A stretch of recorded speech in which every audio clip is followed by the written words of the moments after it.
Okay, my ladies who are talking on this call, are we ready to get this party started? Yes. Okay, sweet. Let's do it. Okay, y'all. So I am going to start us off and kind of tell you a little bit about what us couple of crazy women did this weekend. So we went to Dallas and participated in Bob Heilig's Impact and Growth Summit. Let me just tell you, I am an expectations kind of gal. Even when I go into something and I try so hard not to have expectations, I always end up with them. And y'all, this was amazing. The time spent with these women was awesome. It was completely divinely ordained and filled, but also was uplifting as we poured into ourselves, into our influence, into our business.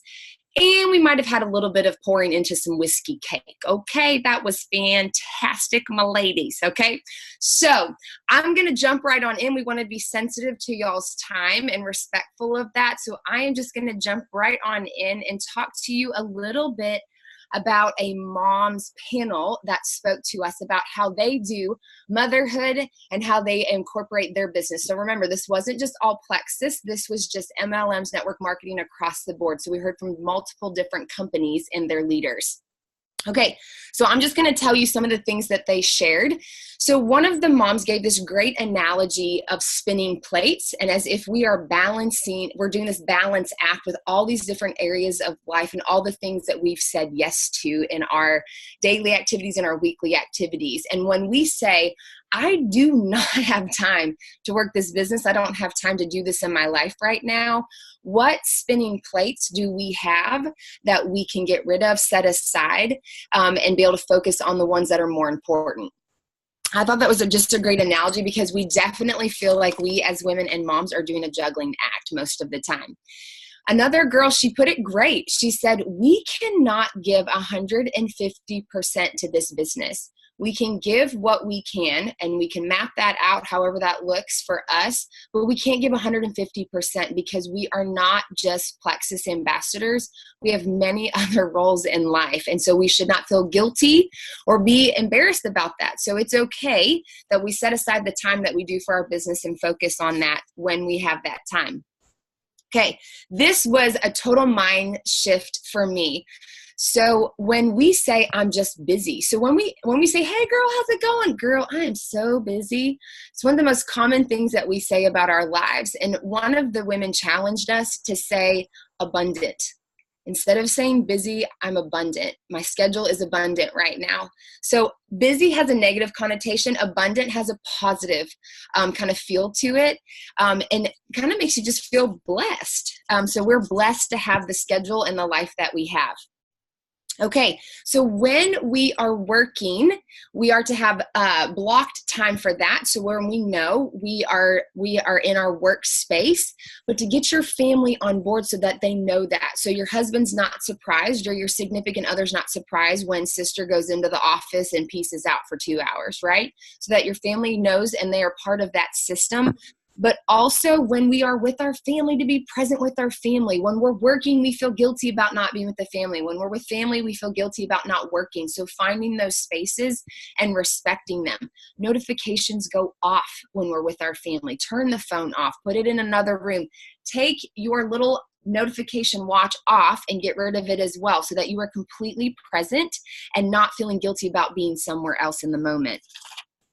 Okay, another one. She talked about logging your time. This could be an eye-opener for, I think, a lot of us when we think we're working our business or when we're having family time, logging it, documenting it, and then getting kind of that realization of where we're actually putting our time and effort in the day and being very real with ourselves. Sometimes we have a to-do list and we have these things that are easy, these things that are hard. Trying to tackle some of the hard things first to kind of feel like it kind of pumps us up and gets us going for the rest of the day so that we kind of get those out of the way instead of those hanging over our head all day and then kind of piling up at the end of the day for us. You can do the book. I have not done this yet. Okay. So you can do the You Can Book Me app to where when your team wants to do a call or a 3-way chat, or something, they can just see what your schedule looks like instead of spending all this wasteful time texting back and forth of when's a good time to chat or when you can do a call. Another girl, she gave it to us straight. She was like, ladies, I'm telling you, 3 times a week. She's like, you should be having sex 3 times a week. Keep the man happy. And I was like, I love this girl. So then all the moms after her were like, okay, I got some serious catching up to do. Okay. So I love it. She was keeping it real. She also has 11 children. So she's got that whole thing down pat. Let's just say that.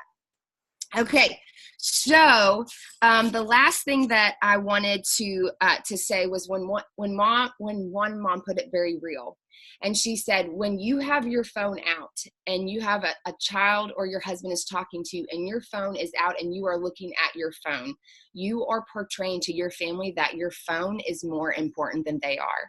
So very important to have those blocked times where you can be present when we need to be present.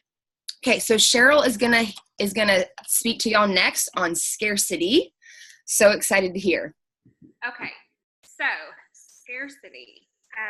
This is something, even if you don't realize you may struggle with, that you probably do. We probably all do to some regard. And it not only affects us personally, but it affects our leadership. And so before we go any further, I want y'all to do 3 things. And it's funny that I wanted to talk on this because I went and got a pedicure tonight before I came home from being gone all day.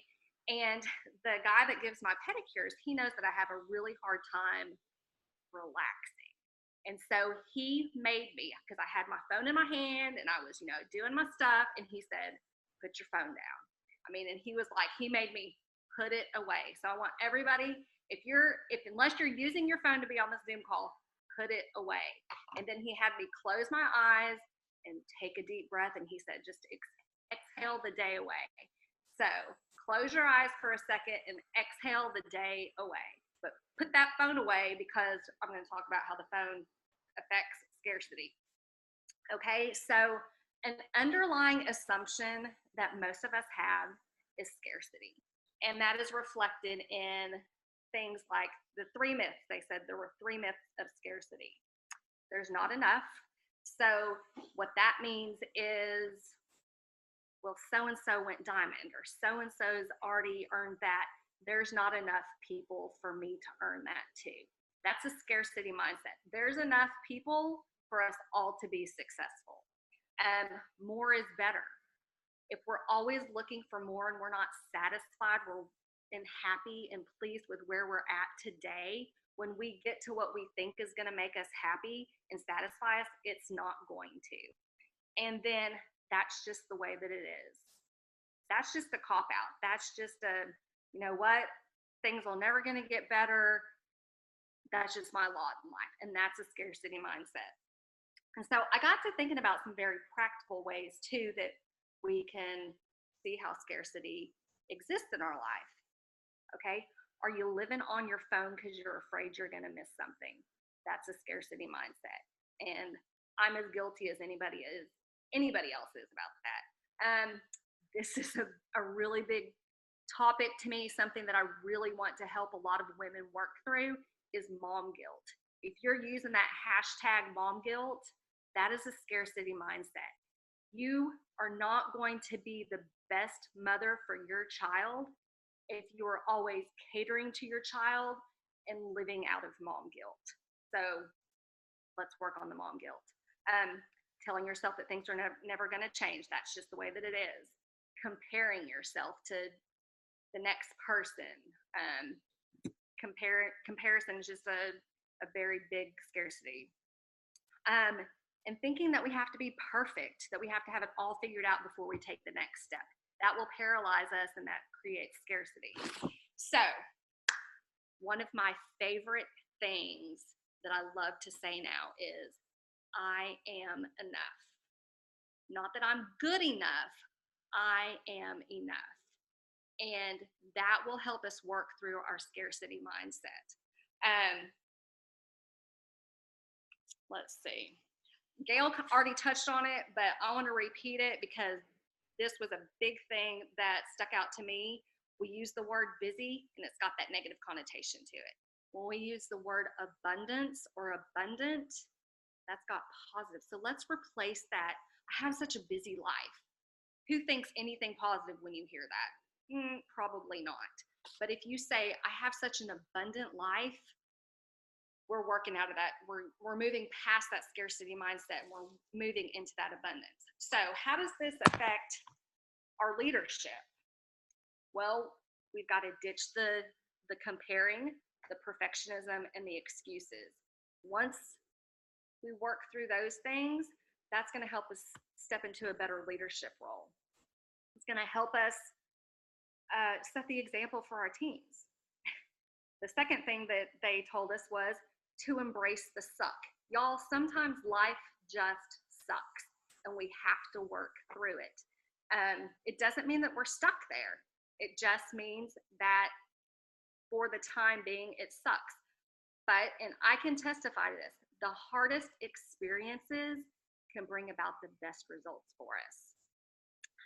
They reminded us to have humility during your momentum times in your personal life and your business life, but have confidence during your setbacks. Don't speak death. Again, let's speak abundance, not busy. And then recognize what you speak about also. I think so often it's easy for us to go to the negative, go to the scarcity. We have to recognize that we need to speak life to ourselves. We need to get rid of that hashtag mom guilt. Come up, moms, think of a better hashtag than mom guilt. Think of, I don't know, mom abundance, whatever the word may be. And then never stop growing, loving, and serving others. That will move us from scarcity to abundance.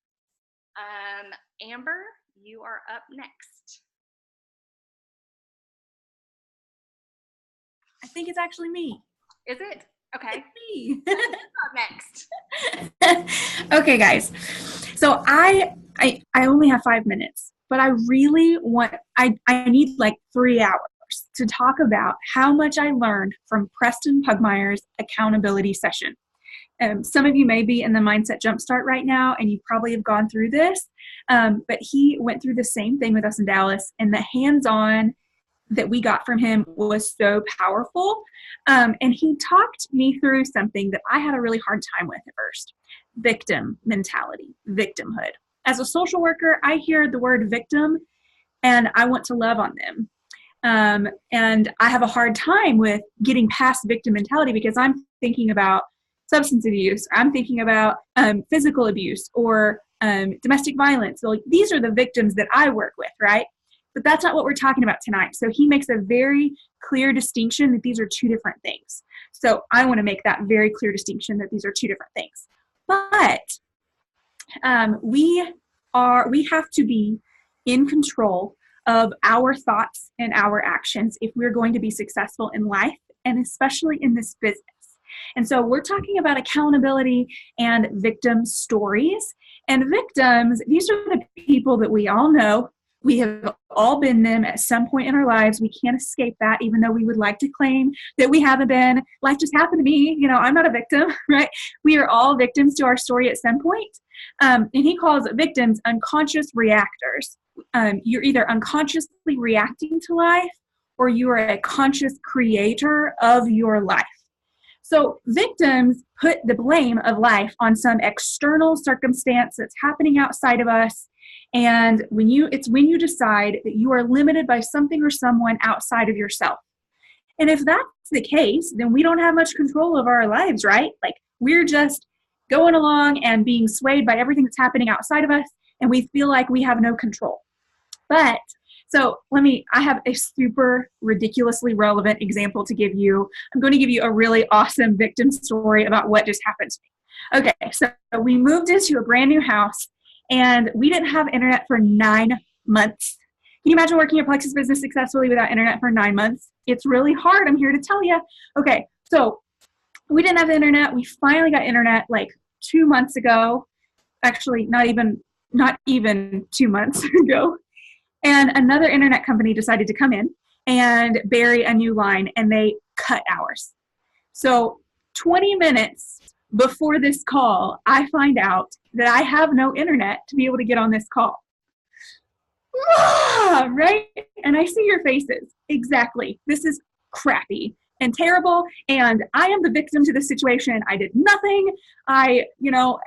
We should all go cuss out White County Cables is all I'm trying to say right now. I'm just kidding. That's a very unconscious reactor action to what just happened. But I can't lie. I had that thought. But if I'm going to be the conscious reactor, these are the people in our lives that we go to for positivity. These are the people who are successful in their lives. He had us write out people who we know who are in victimhood and people who are conscious creators. And, we had words like blame and complain and hopeless and self-pity and stuck and angry and passive and negative self-talk and drama, and that these people are ridiculously draining to us. We all have them on our team. And again, we have all been those people in somebody else's lives. And the problem with being in that place is this: as soon as I told that story and I saw you guys having empathy for the fact that this really crappy thing happened to me, it felt really good. I'm like validated in the crappy thing happening to me. And I feel so good about having people love and appreciate that I'm going through something hard. We all do. Just because something happens to us doesn't mean that we should ignore the feeling that it's crappy and happened to us. It's okay to acknowledge that, but it's not okay to stay in that place. And it's especially not okay when we go to other people because we know we're going to get that love and validation from our victim story. And the problem with that is that it cycles on top of one another. And then we find ourselves only with the people who love to hear our drama story. And then those people, I promise you, are not the ones that are going to remind you to do your IPA for the day. They're just not. They're going to give you all the reasons why it's okay, and it's going to make you feel good and validated that, yeah, I am a really good mom, and that's why I'm not doing my IPA today. Sometimes you're a really good mom, and that's not why you're doing it.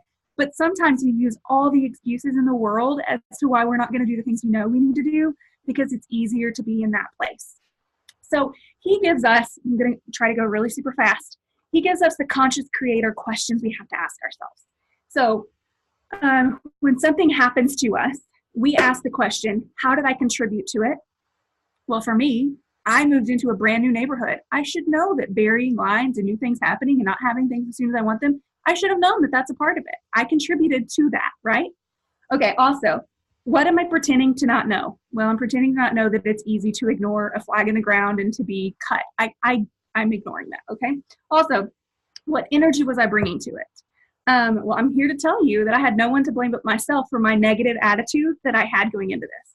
And I'm telling you, my victim mindset told me, well, you're late to this call, Sunny. Or if your call isn't good enough, it's because they cut your line and you didn't have time to prep like you were supposed to.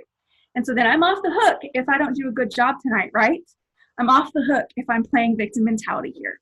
But the truth is, I had all stinking day to prep for this call, and my procrastination is why my call tonight wouldn't be as awesome as it should have been, because I procrastinated. It's not their fault that I procrastinated all day. So conscious creators take accountability for their part of the story every time. And they realize, how the question to work through these kind of victim mentalities, you find yourself in this place, you have to ask yourself, how did I react to it? How I react, what my emotions are totally up to me. That's hard. That's a hard pill to swallow, but it's so true. Those people who cut my line, they're not frustrated right now. They're at home, probably drinking a beer and watching their favorite show, right? And I'm here getting all frustrated about it. That's my fault. I bring that emotion to this table, not them. They don't care. So it's my choice and how I move forward throughout my day. I could have thrown my hands up and said, screw it, I can't come. It's too much stress. Forget about the call tonight. But I showed up. That's a conscious reactor way to live through life and a way to work our business. Okay. And then I'm almost done. He has four steps of accountability. He says, it's never about the other person.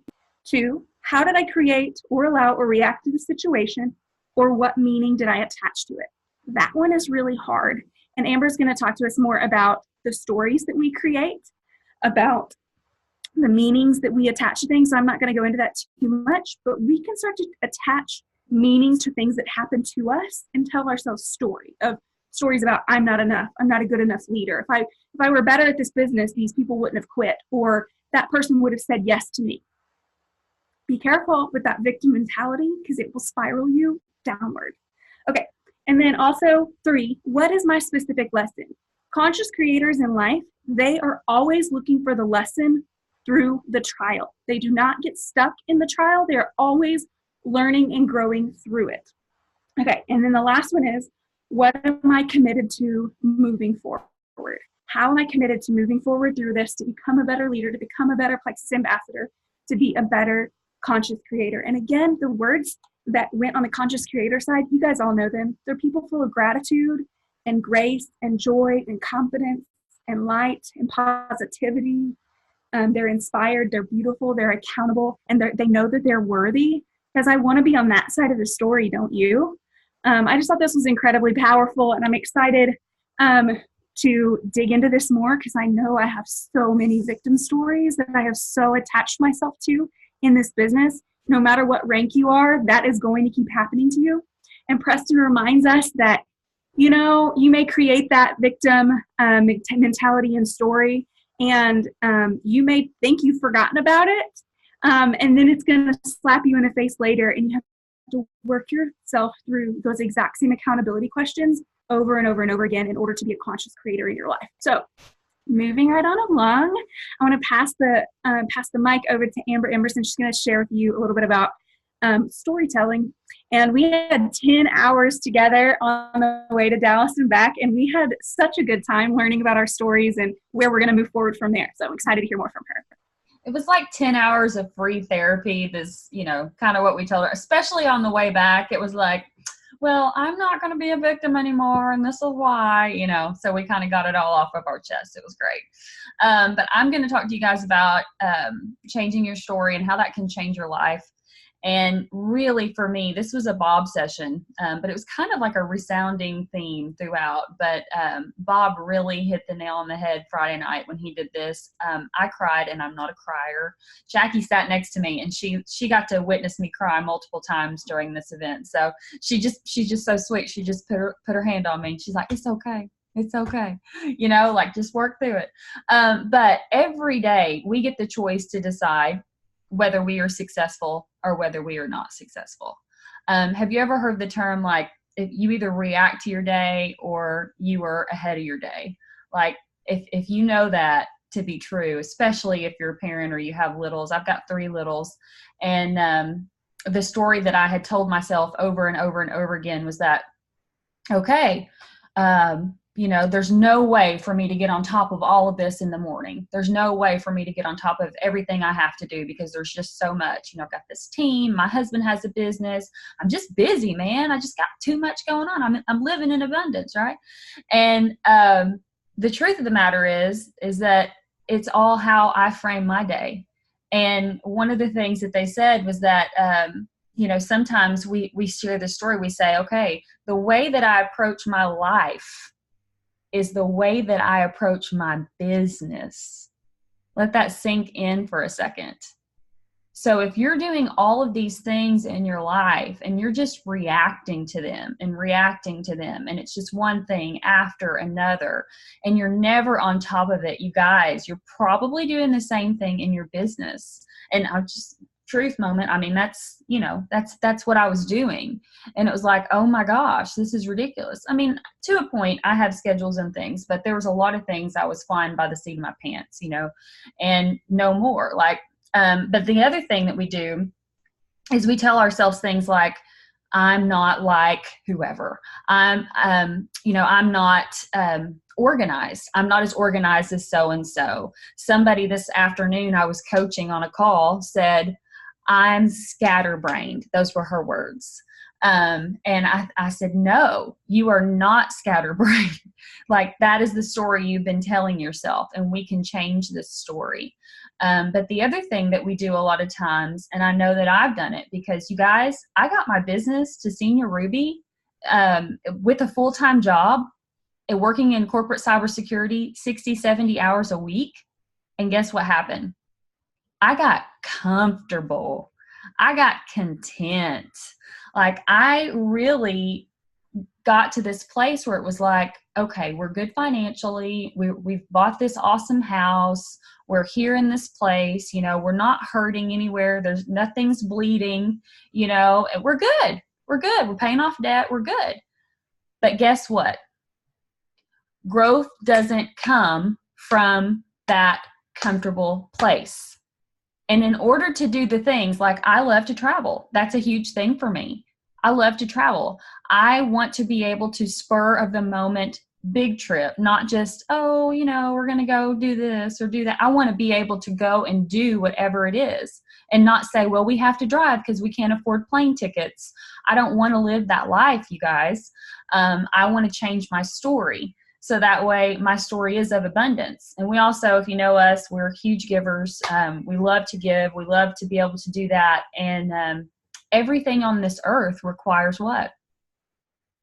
Money, yo, dollar bills. And so in order to help people, in order to do anything in this life to make a significant difference, I don't care what your mindset is on money, you got to have it in order to make a difference in anything. You have to be able to fund, even churches. That's why there are tithes. So the biggest thing is we have got to stop saying, I'm not whatever. You're allowing yourself to think that. And guess what? Your mind goes into this protective mode where it's like, yep, that's true. You're not. Yep, we don't do that. We don't, you know. So a few months ago, I really started testing this out. Even before this, I've been indoctrinated by Bob. And he was talking about habits. And I think somebody's going to be talking about habits here in a minute. But one thing for me that I was telling myself was that I just didn't have time to work out. I just didn't. Just wasn't going to fit in my schedule. Just wasn't going to work out. My husband and I were coming home from one of his seminars, and he always goes over like schedules with me. He's like, okay, what have you got going on this week? And I was like, you know, I really want to work out. But you know, I've got this, and that. And he said, Amber, the only way that's going to work is if you start working out at 5 a.m. again. And I was like, you're right. I hate that, but you're right. And so my alarm goes off at 4:15 in the morning because we live like 20 minutes from the gym I work out at. And is that a sacrifice? Absolutely it is. Am I a morning person? Yes. Yes, I am. That's not the story that I tell myself. But that is the story that I have to tell myself now. Because guess what? The days that I do work out at 4:15 in the morning, guess how well my day goes? I get home, I make breakfast for the kids. I'm usually dressed and ready before they're up. I have breakfast for my husband. It's not elaborate, you guys. I ain't over here Betty Crocker in it, but you know what I mean? Like everybody's got food ready to go before they walk out the door. So anyways, all those things to say, you have control of your story. You get to make it every single day. And however you're running your business is probably how you're running your life. So take an inventory, find out if you're content with yourself. And if you're sick and tired of being where you are and you're ready to level up, and we'll start rapping like Sierra, level up, level up, level up, level up, where's Sunny at? Level up. Yeah, level up. If you're ready to level up, you get to make the change here and then freaking do it. It's up to you to make the change. All right, I'm going to introduce my friend, sweet friend, Jackie Keene. She's awesome. She's going to tell you all kinds of stuff. Jackie, take it over, girl.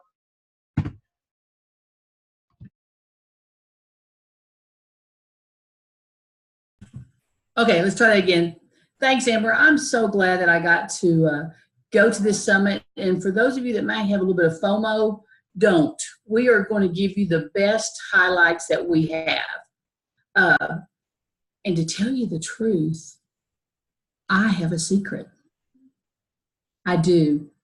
I have the secret to your success.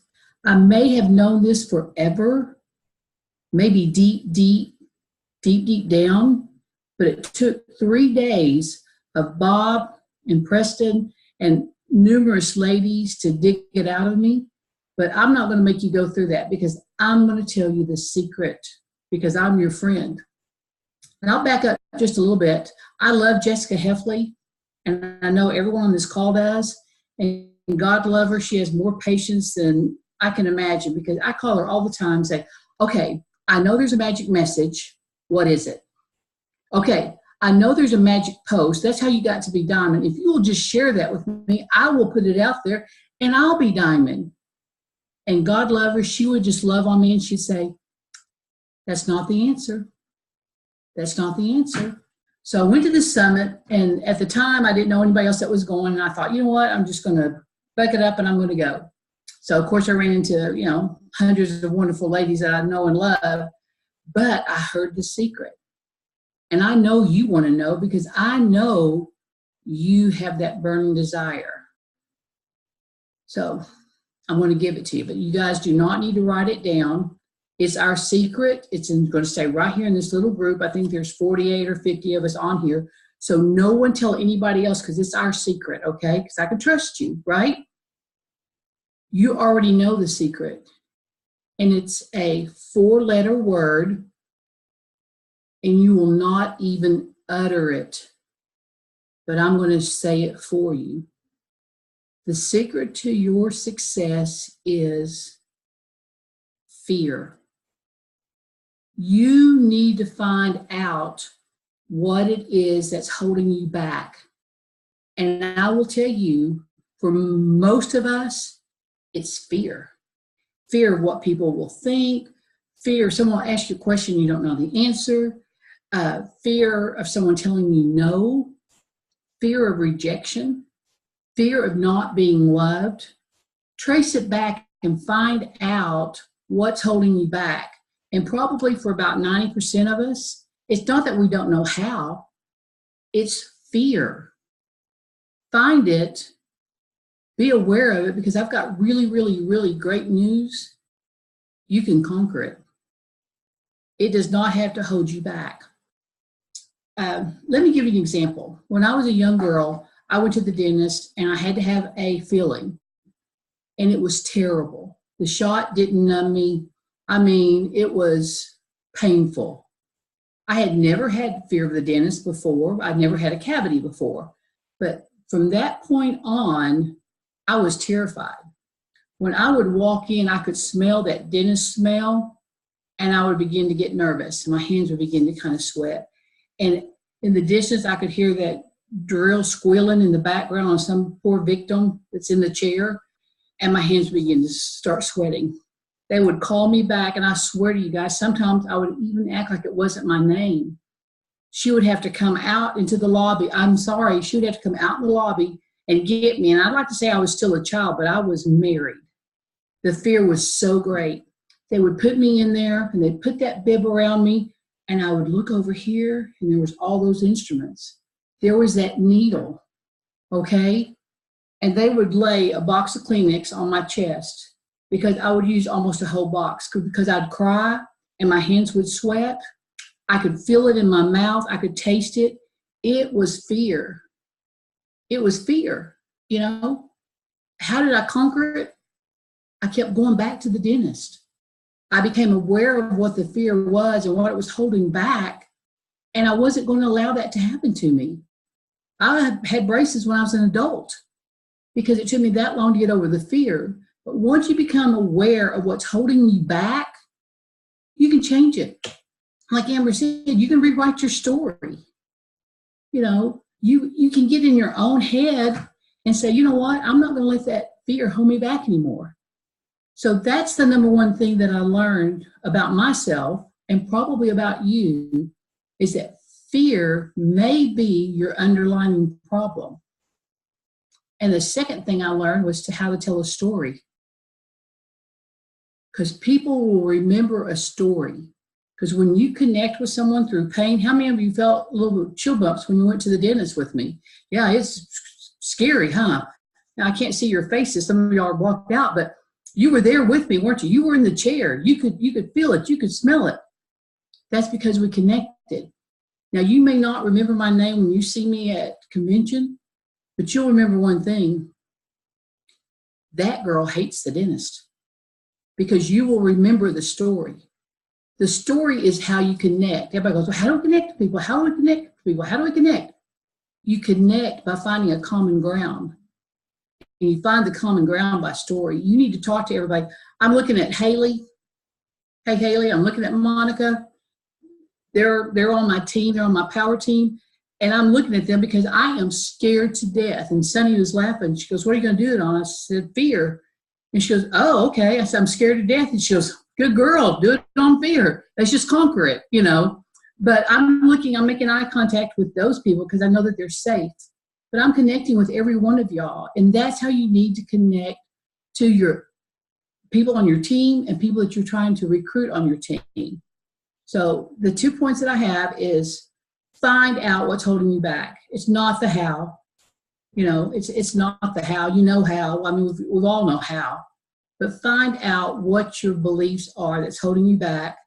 And number 2, tell it in a story. Because that's what's going to make the impact.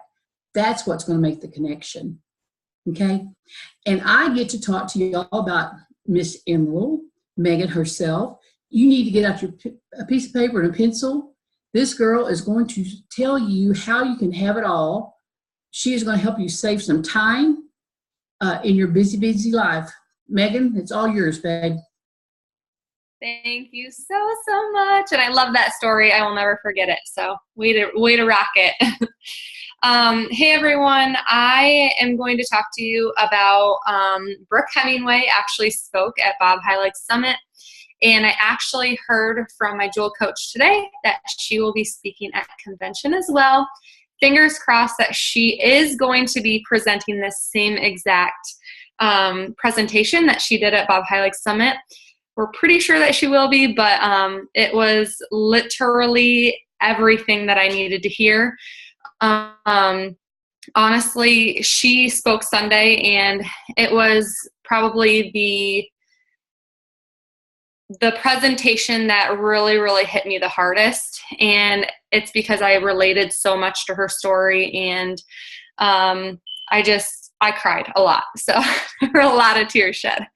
But there are 3 steps that I want to talk to you about. And like the other lady said, I only have about 5 minutes, but 3 steps that she really, really hit on that I want to talk to you ladies about. And I have some slides here pulled up on my phone too. So number 1 is awareness. So becoming aware of where you are and why you are there will empower you to create the movement in the direction of your purpose. So we've kind of talked about pain points a little bit, and I just want to talk a little bit about, like, if you guys don't have a pain point in your why is not strong enough.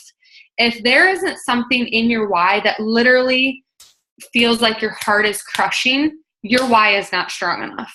And that will not pick you up off the couch to get down to your office to work if you do not have a pain point in your why.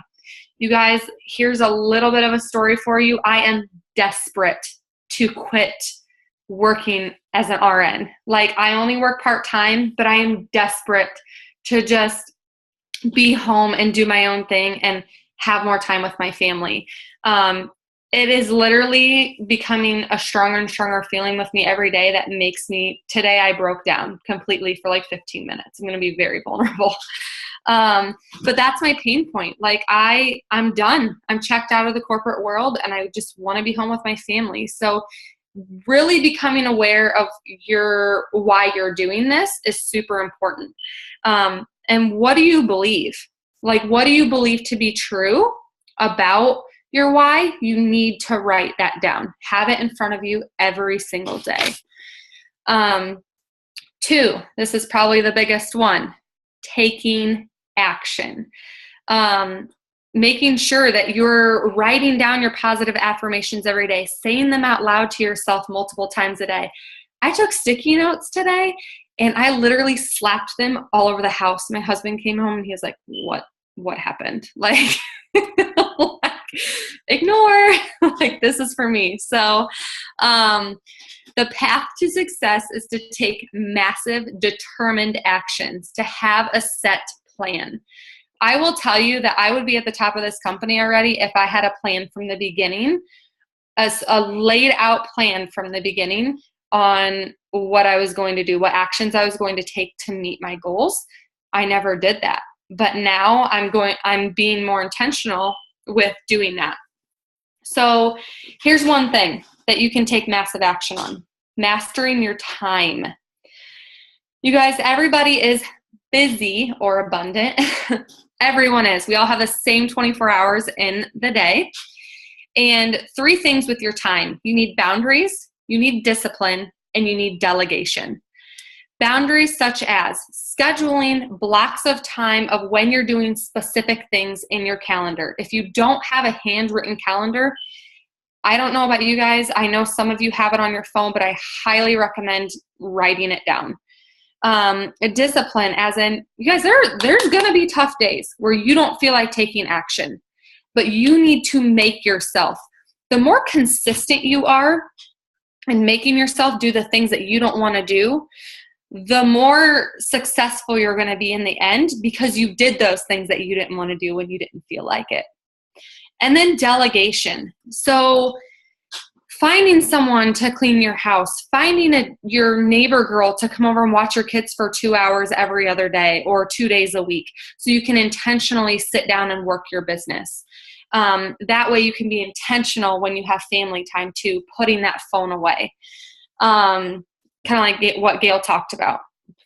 If you can't do a whole bunch of those things at once, start small. You don't have to have all the money in the world to delegate.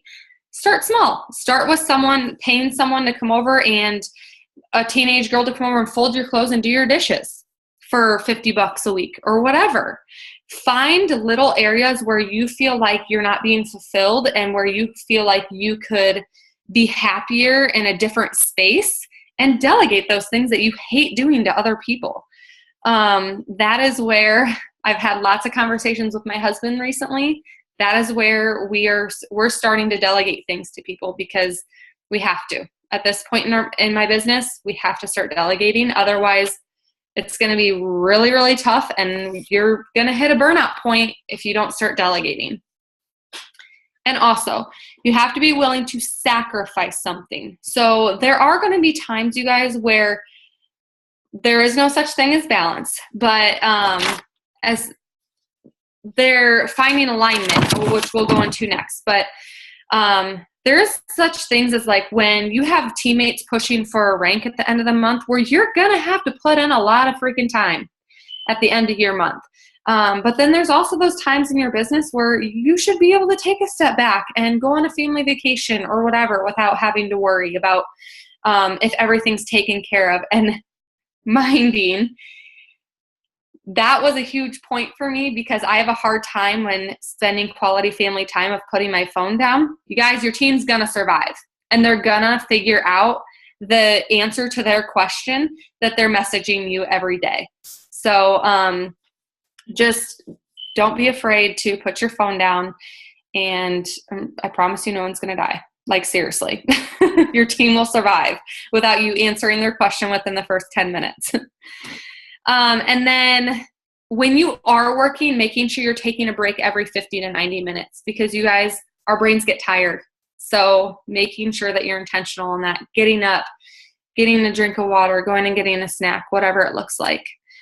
And then step 3 is alignment, finding alignment, not balance, because like I said, there's really no such thing as balance, but being in alignment with multiple areas of your life. So your surroundings, your physical state, your relationships, your money, your activity, everything like that. You want to find a happy alignment that that brings upon a positive light to your life. And not everyone's alignment is going to look the same. Some of us have kids, some of us don't, etc. So this is the key to a peaceful heart and continued prosperity in your business. Life literally never slows down, and things never get easier. So why do you keep telling yourself that tomorrow you're going to do the things? You guys, reality check. It's not going to get easier tomorrow. It's not. Whether you're having a good day or a bad day, nothing will get easier tomorrow or the next day or the next day. It's going to be the same. So you might as well start today. You will not ever be content with mediocrity or moderate success. So everyone was created with amazing potential that is beyond what you can even fathom or think of. So this is why when we set our goals, we need to set our goals big. Because if we don't set our goals big, then we're not going to chase after big. We're not going to chase after it. So think, you have two choices. You can either shrink or you will rise. And kind of like Sunny was talking about with the negative connotations, when you think of shrink, what do you think of? Something negative. When you say rise, positivity. So every single little consistent decision every single decision that you make, it matters. Whether it's small or it's big, and consistency. And just remember, it isn't about you. It's not about you at all. The people that love you so, so much are depending on you. And this is where I got emotional because you don't want your kids to look at you and say, my mommy gave up, so it's okay for me to give up. I'm going to show my kids that it is not okay to give up, no matter how hard something is, and that chasing after your dreams is everything. And they are watching you guys. People are watching you. And when they don't see you give up, that is power. So I'm going to close out on that.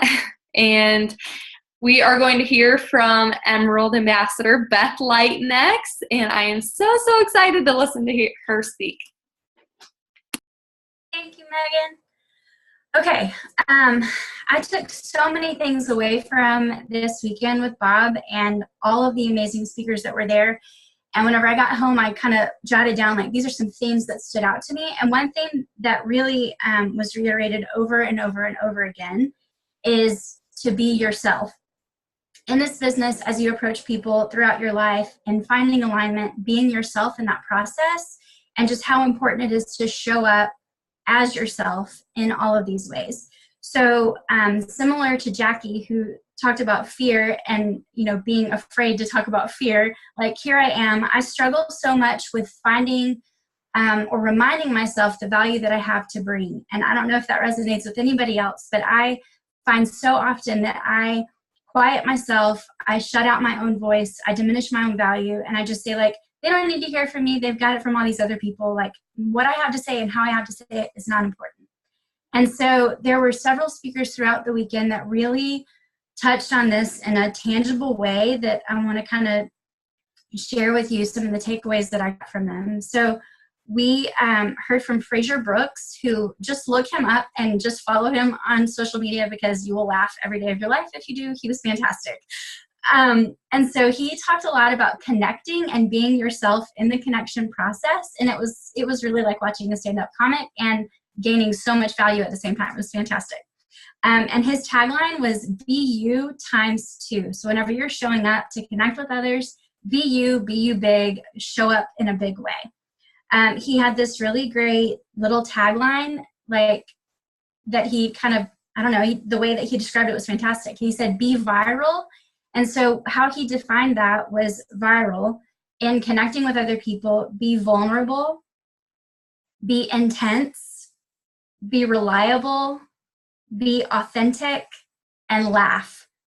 Bring humor, make people laugh, you laugh, have fun. It's okay to be funny in those moments. And I loved that. And I'm rewriting my own story in this process and rewriting the things that I tell myself. And so whenever I'm afraid to show up, reminding myself just to be myself and show up in this way. And that was hugely valuable to me. Emily Gibson talked about leadership and being yourself in leadership. And I took a lot of great things away from her too. I think especially among our teams, we have such fantastic leadership and we have such great content coming to us all the time. And I think definitely this is an area where I struggle to say, like, okay, well, I have an idea about this, but so-and-so did it and so-and-so did it and so-and-so did it. So why do I need to talk about it also? But Emily Gibson talked a lot about, as a leader, your people, your team is waiting for you to show up as you, for you to bring them your take on it, your perspective on it, from your point of view, with your voice. And that doesn't go away just because somebody else did it. They still need to hear from you and to get your take on things. So something that I kind of just jotted down as a takeaway from that, and something that I think was reiterated all throughout the weekend, is that people are seeking authentic inspiration and authentic leadership, and they want to hear from people who care about them, and they want to hear from people who know them and who seem to have an interest in bringing them value. And so if we're showing up as ourselves and we're bringing our true selves with us, then I think that translates all the time. That's something that I definitely am working on myself. As you see my neck turning red, because this is terrifying for me. So here we are, guys. Here we are. And so another thing that Bob talked about, just in the vein of being yourself, is identity. So if you're uncertain of who you are and you're trying to figure that out, digging in and grappling with some questions to really identify that and come through to find clarity. So Bob says clarity eliminates excuses.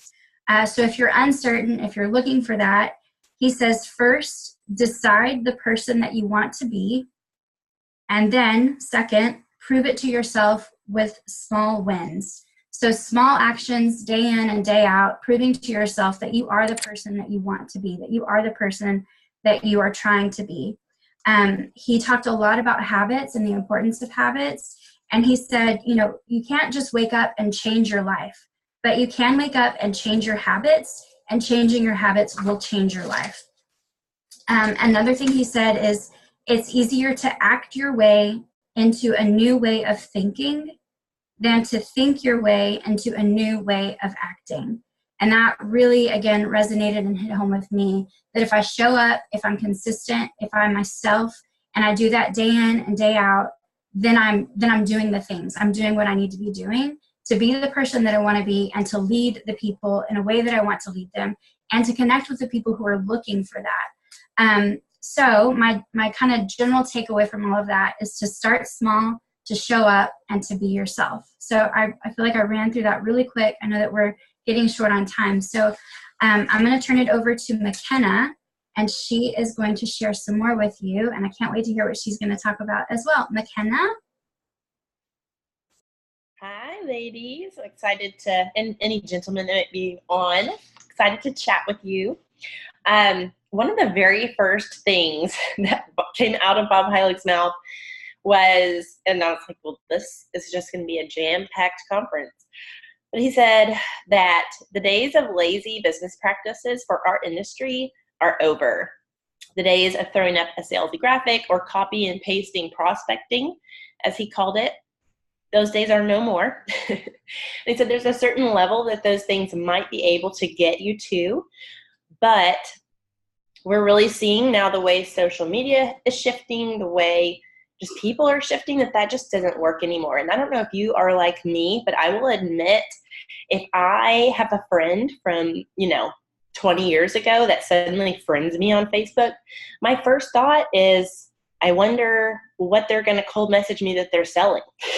And I'm in this industry. And so it just goes to show that we really we have this mindset of like this wall that's up. And so what we really need to do is be intentional, like what Beth was saying, knowing ourselves, having that be our brand, having our business be very unique, and finding our niche of people that God has given us to serve so that we can really focus on helping that specific group of people. And one of the things they talked about was how you show up on Facebook is going to really flesh that out. It's going to pull those people in. It's going to show people that you are authentic, that you are all the things that were in that viral acronym that Beth just gave you. And a lot of the speakers talked about a jab, jab, jab, hook approach to your social media presence and how you market, where you're jabbing and you're jabbing with uplifting content or humorous things, things that are even just entertaining, but things that bring value to your audience that kind of give them this Me Too effect. People are always waiting to see, am I the only one who believes this? Am I the only one that this is happening to? And so if you're showing up on social media and you're being that Me Too person to your network, to even a small group in your network, then they are going to value you.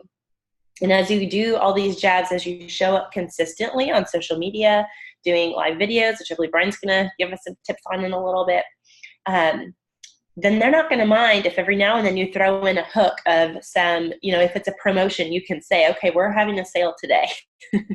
And you can plex this in with your lifestyle type of posting to where people will understand who you are, what your brand is, and what you have to offer them, what value you carry. But if you're approaching it from where can I add value to them, it's going to be so much more well received by our audience. So change the way we show up.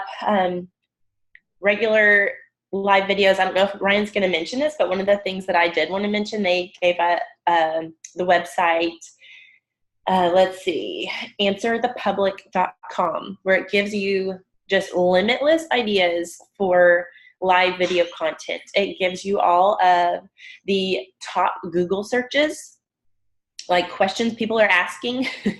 And so to pop on and share your thoughts on what that would be, or your experience with what you have found. If you're ever running into a place where you're not scared to do the live videos, you've conquered the fear, but you just don't know what content to do, that's a great idea. Also, anything that you think is worthy of being written down in a notebook, that is worthy of sharing, whether it's live video or just on your social media presence. So, that's what we're doing here. We found value in the weekend enough to write down some things, and so we can turn around and share that with our teams. It's not scary to train your team when you think of it as just, what did I find value in, and can I send that back out to either my network on Facebook or my team. And I sometimes see that too, is even your prayer journaling, if you keep a daily journal, things that were significant enough to put in there, I think your audience would want to see, what is your life all about? So some of these places I feel like we run into is we feel like we've tapped out our market, or we feel like we've talked to everybody. And I feel like one of the issues there is just that we haven't relationship built enough. We haven't truly connected. And I think that's going to be the turning point for a lot of us in our business, is when we truly are caring about, how can I bring value? How can I help them have a life change? And not just, where will they fit in my business, or how can they help me get an iPad? That kind of thing, which there's nothing wrong with iPads. But one of the things they said that I laughed so hard at, and I wrote it down, is people can tell, just like if a friend messages me on Facebook and they're like, hey, and I haven't heard from them in years, I know what's coming. And he called it commission breath. Like, you know it's coming.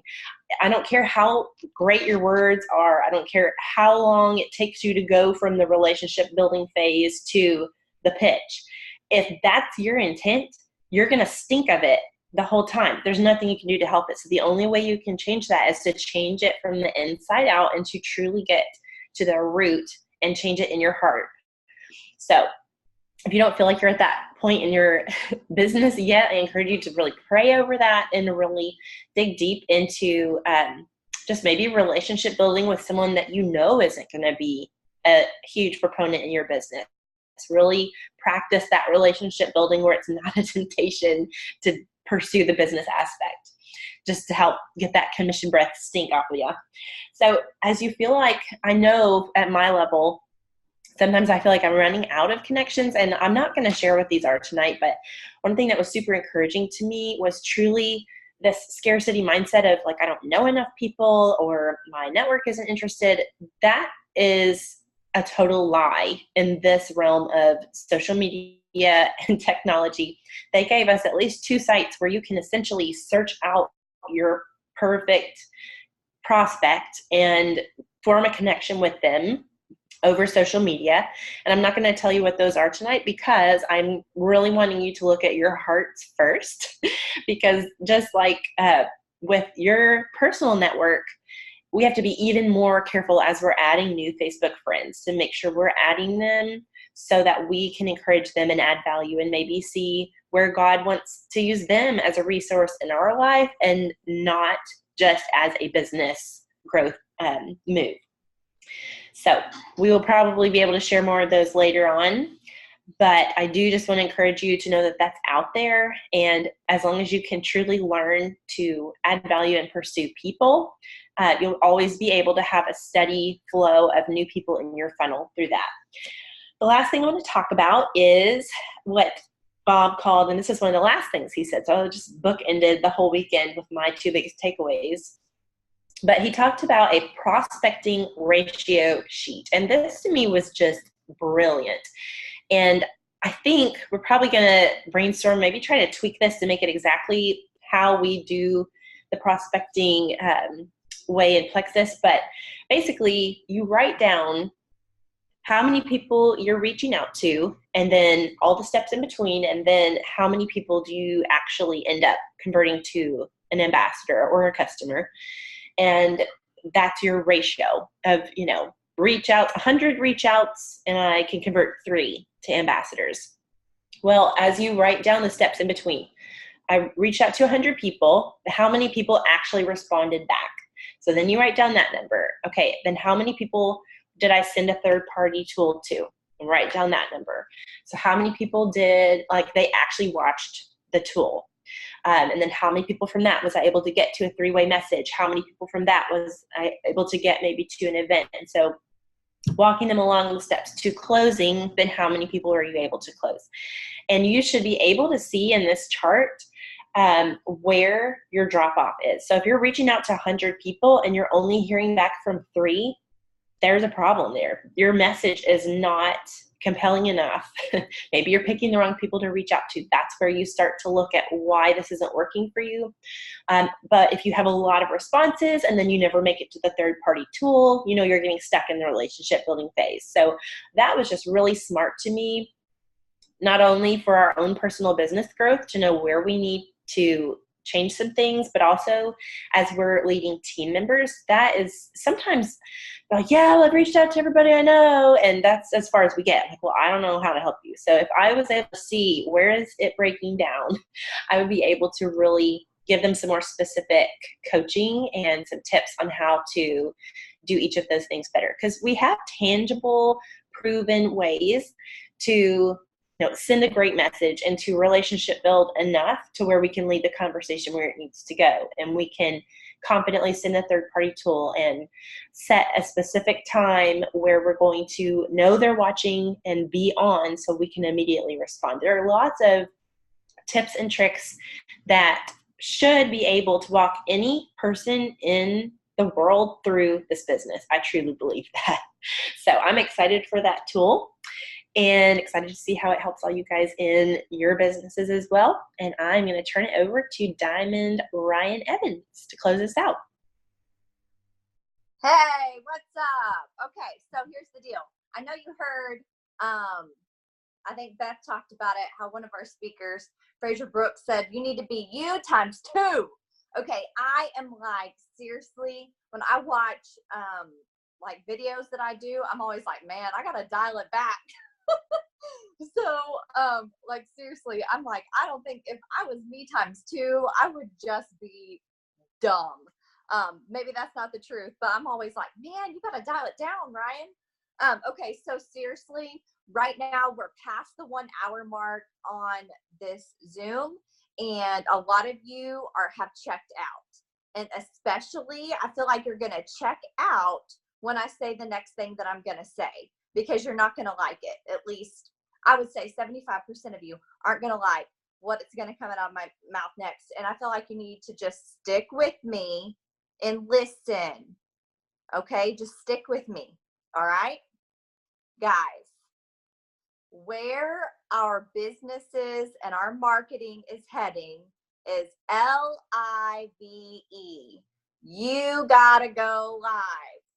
Now I know that if you're like my friend Beth, you're going to start breaking out with a rash and you're going to click off and I'm going to see you so-and-so left the meeting because you don't want to hear about going live. But seriously, like you've heard earlier tonight, that you've got to bust down that fear. So I'm just going to go through a few little tips that might help you. And remember, we've also heard a little bit about stories. I might touch on some of that too. Okay. So a live should have, number one, a good title. All right, you want to hook them.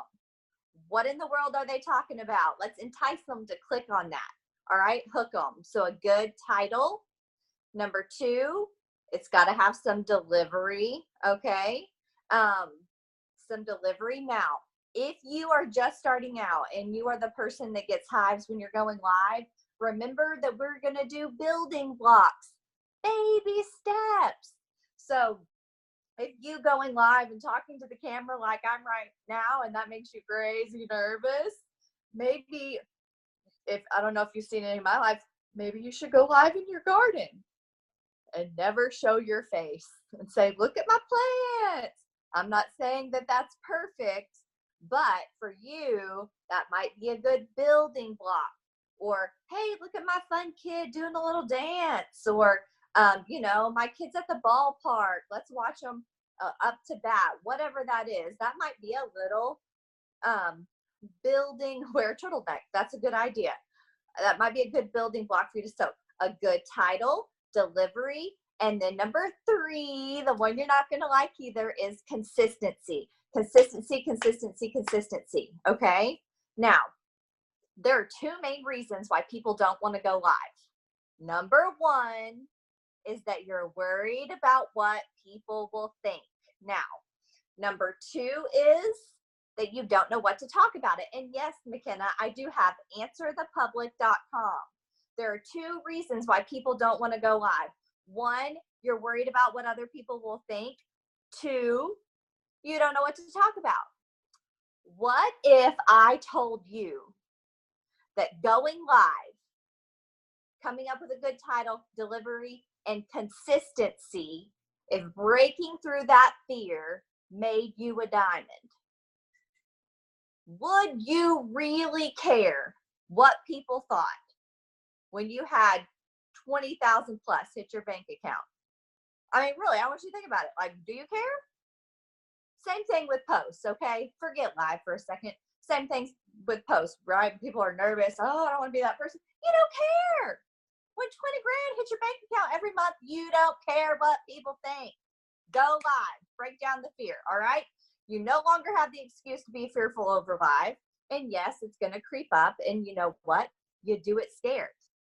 You do it scared, okay? But you don't have the excuse that you don't know what to talk about because you got all that. I also got this because she said that website. I thought, well, I got nothing else to tell them. But Target has these really neat little books. Like, this is 300 questions about me.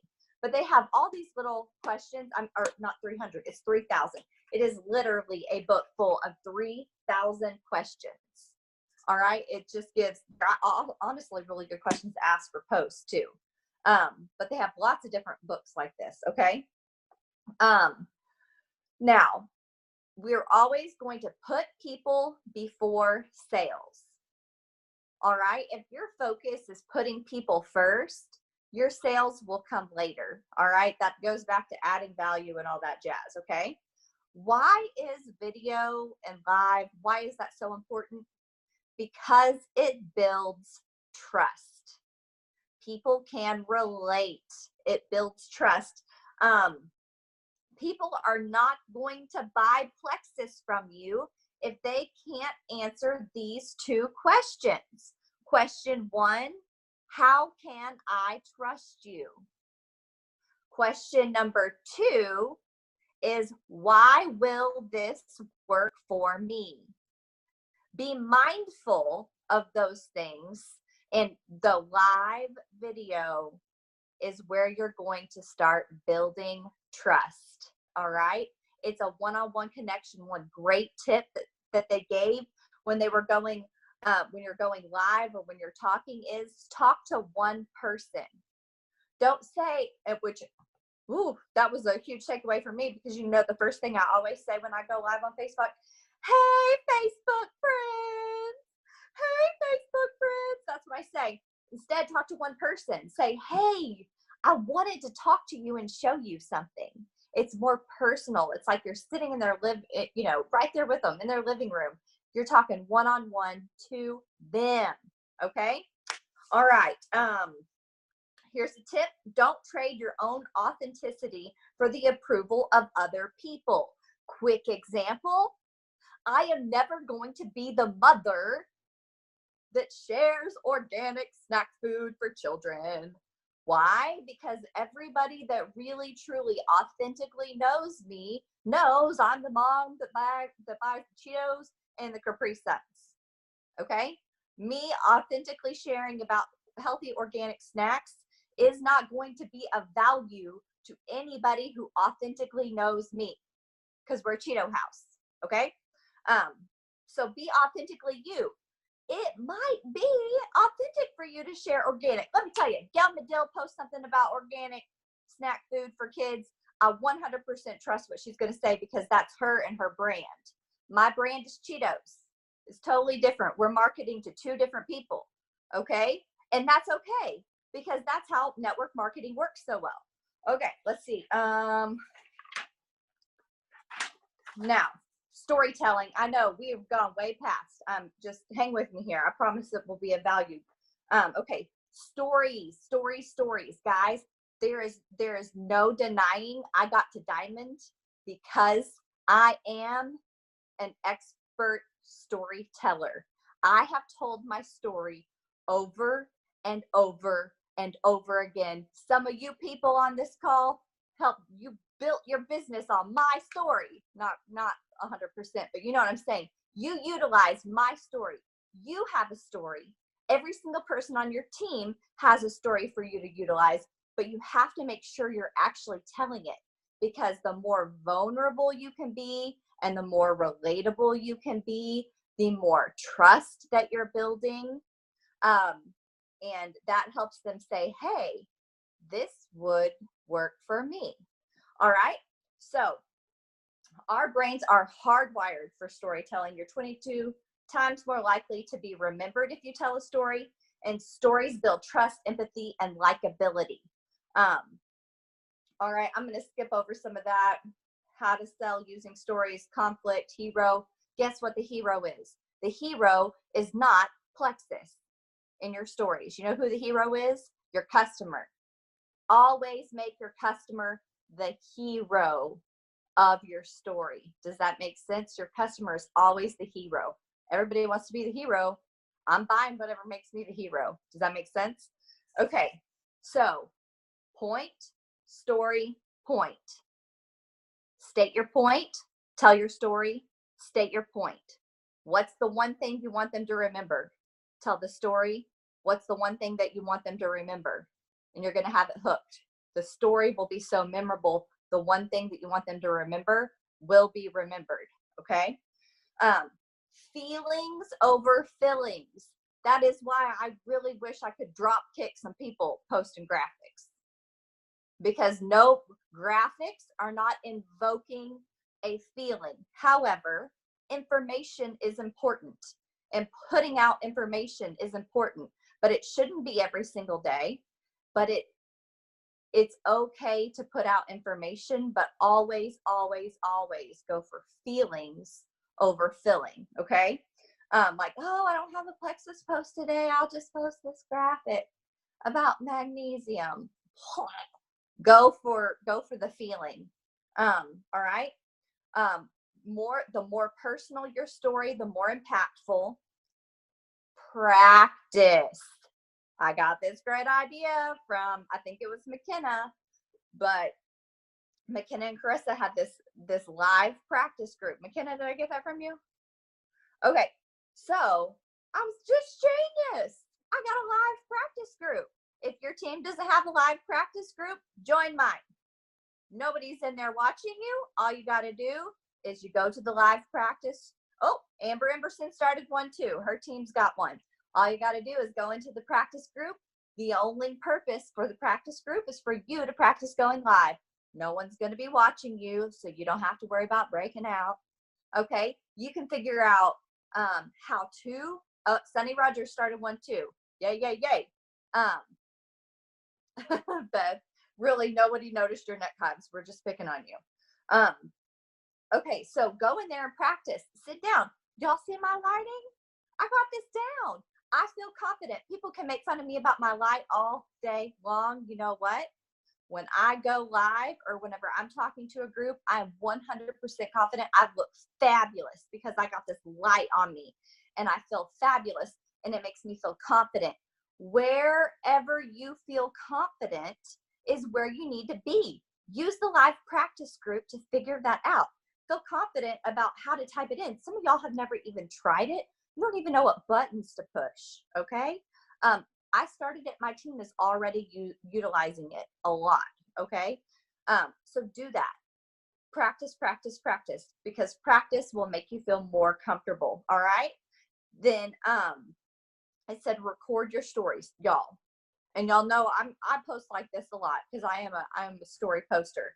But guys, when funny, goofy stuff happens to you, write it down in your phone. You might not have a post.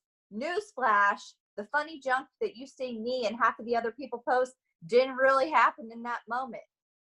It's a delayed story that I'm telling because it's the right time to post that particular thing. And I have my stories written down in my phone. I actually do. I save stuff in my notes about little things. I'm like, oh man, that'd be a funny post. And I save it. Doesn't always have to be about Plexus, okay? In fact, half the time, more than likely, it's just personal. But when something goofy like that happens, just type it out in the notes in your phone. And then you'll always have a running list of posts that you can just pull from. All right. And then, of course, the last thing is to be you. And you heard that. You want to grab attention. You want to create connection. And you want to raise curiosity. All right. You want to grab attention. You want to create connection. And you want to raise curiosity. Okay. Sales is the transfer of excitement. If me saying sales makes you feel icky, get over it. We're in the business of sales. All right. We're in the business of sales. And you know what? It's powerful and it's making a huge impact. So I'm going to totally wrap this up because I know y'all are ready to go, but I'm going to say one more thing because I can't end on sales because I have to pull all the feels out. So this is what I want to challenge you to do.